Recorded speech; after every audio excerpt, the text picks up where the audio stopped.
Want to finally ditch the tourist trap and experience the real Mexico?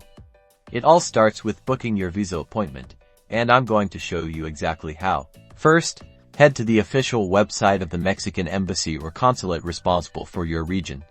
Make sure it's the official site. The URL should end with .gov.mx. Finding the right page can be tricky, so look for sections like visas, consular services, or appointments.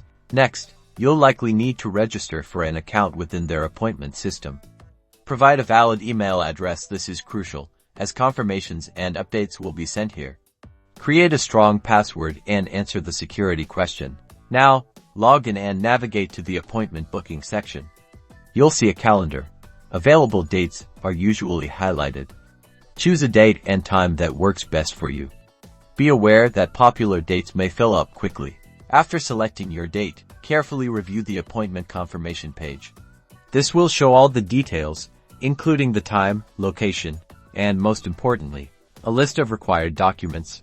Print this confirmation, you'll need it. Gather all the required documents listed on the confirmation page. This usually includes your passport, visa application form, passport-size photos, proof of sufficient funds, and any other supporting documents depending on your visa type. Double-check everything. On the day of your appointment, arrive on time, dressed appropriately, and with all your documents organized. Be prepared for a potential wait. With a little preparation, you'll be one step closer to experiencing Mexico.